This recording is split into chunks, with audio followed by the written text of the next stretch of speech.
ॐ सहनाववतु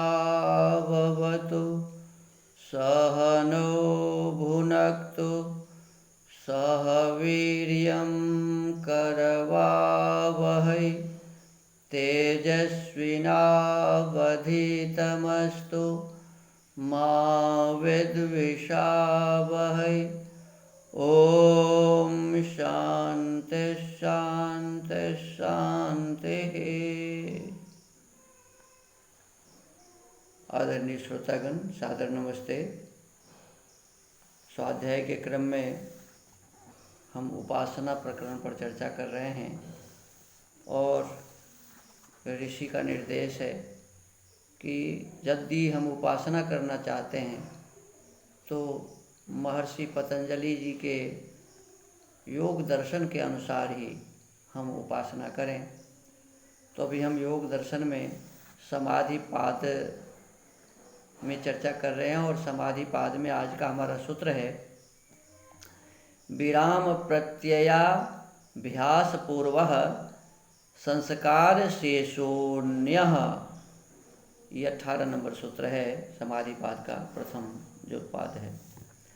कहते हैं विराम प्रत्यय अभ्यास पूर्वः, सब वृत्तियों का निरोध, विराम उसका कारण जो पर वैराग्य, उसकी पुनः पुनः आवृत्ति से संस्कार शेष, जिस स्थिति में संस्कार शेष रह जाते हैं, अन्य वह संप्रज्ञात से भिन्न असंप्रज्ञात समाधि है। कहते हैं कि सब वृत्तियों के निरोध का कारण जो पर वैराग्य है, पर वैराग्य में सभी वृत्तियों का निरोध हो जाता है, उसकी पुनः पुनः आवृत्ति से, यानी पर वैराग्य की पुनः पुनः आवृत्ति से जो वृत्ति निरोध समाधि होती है, तथा जिसमें निरोध के संस्कार वर्तमान रूप में व्युत्थान एवं संप्रज्ञात समाधि के संस्कार अभिभूत होकर दबे रहते हैं, वह असंप्रज्ञात समाधि है। महर्षि व्यास जी कहते हैं कि सर्ववृत्ति प्रत्ययस्तमये संस्कार शेषो निरोधश्चित्तस्य समाधि रसंप्रज्ञातः तस्य परवैराग्यमुपायः सालंबनो ह्यभ्यासस्तत्साधनाय न कल्पत इति। विराम प्रत्ययो निर्वस्तुक आलंबनी क्रियते शौचार्थ शून्यः तदभ्यास पूर्वं चित्तं निरालंबन मभाव प्राप्तमिव भवतीत्येष निर्बीज समाधि रसंप्रज्ञातः। चित्त की सभी वृत्तियों के अस्त हो जाने पर संस्कार ही जिसमें शेष रहते हैं, ऐसा चित्त का निरोध असंप्रज्ञात समाधि है। असंप्रज्ञात समाधि क्या कहते हैं कि चित्त की सभी वृत्तियों का जब अस्त हो जाता है, माने समाप्त हो जाता है, केवल संस्कार मात्र रह जाते हैं, तो कहते हैं कि जिसमें शेष संस्कार ही शेष रह जाते हैं, ऐसा जो चित्त निरोध है उसको असंप्रज्ञात समाधि कहते हैं।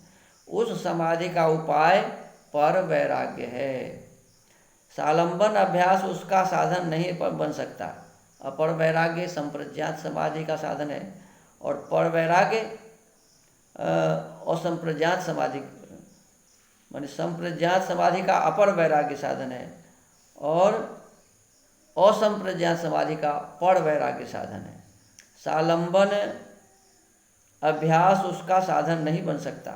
इसलिए विराम प्रत्यय अर्थात वृत्तियों के विराम का जो कारण पदार्थहीन पर वैराग्य, उसको साधन रूप में स्वीकार किया जाता है और वह पर वैराग्य पदार्थहीन होता है, माने उसमें कुछ भी नहीं रह जाते। उसके अभ्यास पूर्वक चित्त निरालंबन और स्वभाव शून्य सा हो जाता है।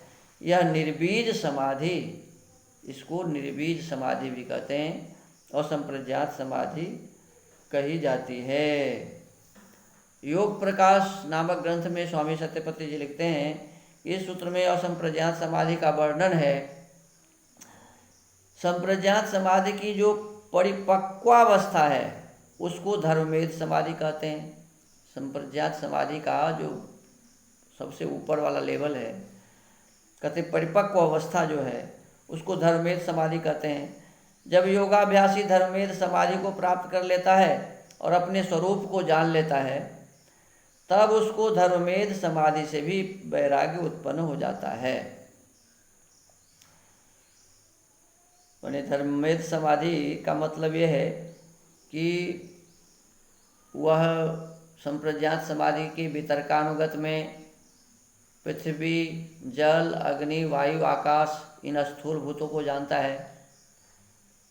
इसके पश्चात जो दूसरा है विचारानुगत संप्रज्ञात समाधि, उसमें गंध, रस, रूप, स्पर्श और शब्द इन सूक्ष्म महाभूत को जानता है। जब आनंदानुगत संप्रज्ञात समाधि होते हैं तो उसमें 5 ज्ञानेंद्रियाँ क्या है, 5 कर्मेंद्रियाँ क्या है, और जिस अहंकार से बने हैं ये अहंकार क्या है, फिर उस अहंकार का जो मूल है महत्तत्व क्या है, फिर वो प्रकृति जो है सत्व रज तम की साम्यावस्था जिसे प्रकृति कहते हैं वो क्या है। तो इस सब की जानकारी आनंदानुगत संप्रज्ञात समाधि में प्राप्त करते हैं योगी जन। और इसके पश्चात जो होता है स्मितानुगत संप्रज्ञात समाधि, जिसमें आत्मा अर्थात मैं अपने आप को समझता हूँ। तो कहते हैं कि जब योगी अपने आप को जान लेता है, इस धर्मवेद समाधि, इसी को धर्मवेद समाधि कहते हैं। तो धर्मवेद समाधि में जब अपने आप को ठीक से समझ लेता है, अपने स्वरूप को जान लेता है, तब उसको धर्मवेद समाधि से भी वैराग्य हो जाता है। उस वैराग्य से असंप्रज्ञात समाधि होती है। क्यों वैराग्य हो जाता है? तो उनको समझ में आता है कि सत्व रज तम का से ही ये सब कुछ बना हुआ है, और भले ही कुछ थोड़ा ही है, लेकिन तमोगुण तो है, रजोगुण तो है, सत्वगुण की वृद्धि है, ये ठीक बात है। लेकिन थोड़ी सी भी कमी है तो ये फिर उद्भूत हो सकता है। तो योगी इसको बिल्कुल समाप्त कर देता है। कहते हैं उस वैराग्य से जब वो धर्मवेद समाधि हो जाती है तो वह उस समाधि से भी उसको मन वैराग्य हो जाता है कि ये भी छोड़ने योग्य है। उस वैराग्य से असंप्रज्ञात समाधि होती है। असंप्रज्ञात समाधि का फल जीवात्मा को अपने स्वरूप का और ईश्वर के स्वरूप का साक्षात्कार होना है। अपने स्वरूप का तो स्मितानुगत संप्रज्ञात समाधि में भी हुआ था, लेकिन विशेष रूप से असंप्रज्ञात समाधि में जब हम जाते हैं तो और भी ठीक से हमें अपने आत्मा की भी और परमात्मा की भी जानकारी प्राप्त होती है, उनका भी साक्षात्कार होता है। तो अपने स्वरूप का और ईश्वर के स्वरूप का साक्षात्कार होता है।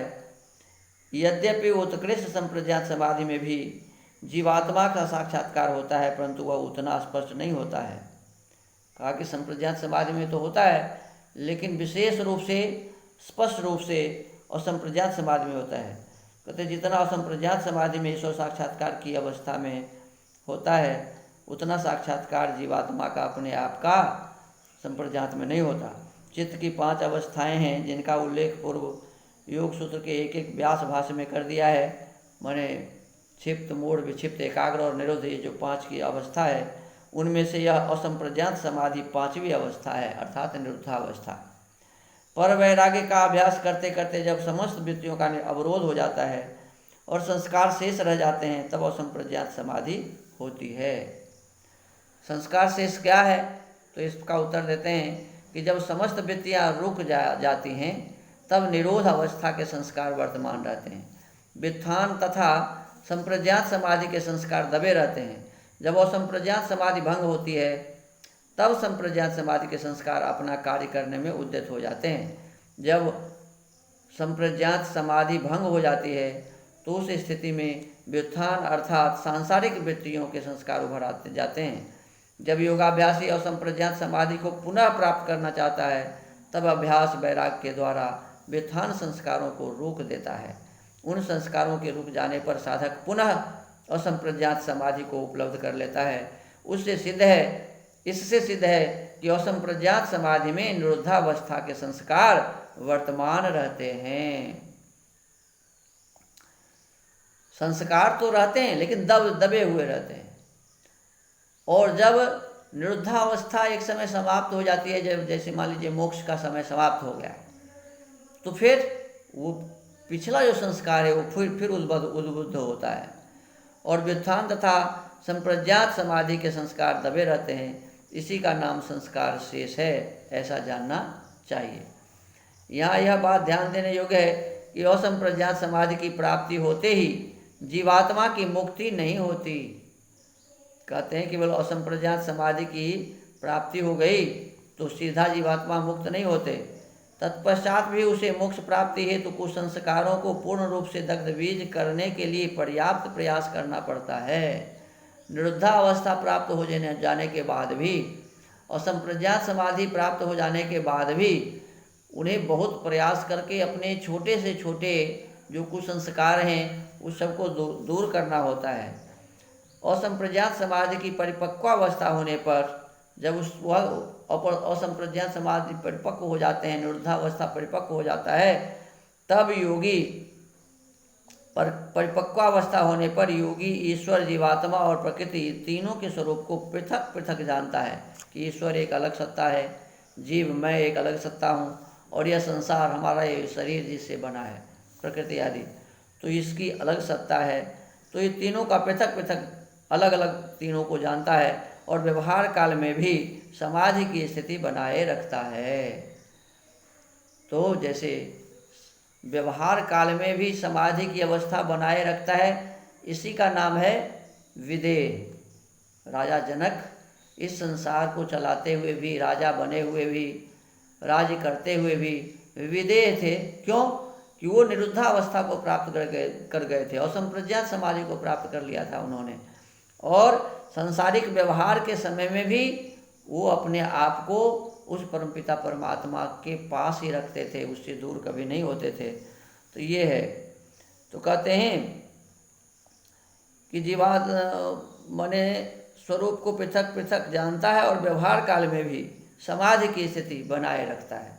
जब कभी रात्रि में निद्रा नहीं आती तो योगी समाधि से लाभ उठाता है।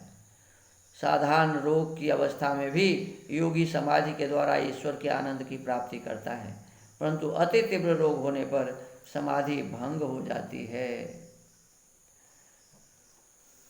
तो इस प्रकार से हमको आपको विशेष रूप से आज ये पता चला कि एक तो संप्रज्ञात समाधि है, एक इससे आगे वाली जो स्थिति है वो असंप्रज्ञात समाधि है, और उस असंप्रज्ञात समाधि को प्राप्त करके भी योगी सीधा मोक्ष को नहीं प्राप्त करता, उसमें भी उसे बार बार अभ्यास करके अपने छोटे से छोटे भी जो संस्कार बच जाते हैं उसको दूर करना होता है, उसको दबाना होता है, और इसके जो परिपक्व अवस्था असंप्रज्ञात समाधि की होती है तो मोक्ष की प्राप्ति होती है। और इस सांसारिक अवस्था में भी योगी उस समय अपने आप को उसी परम ब्रह्म परमेश्वर के आनंद में निमग्न रखता है, संसार में नहीं फंसता। ये उसकी उच्च से उच्चतर और उच्चतम अवस्था है। तो आज इस स्वाध्याय के क्रम को यहीं विराम देते हैं। आप सबको धन्यवाद, सबको नमस्ते। ओम।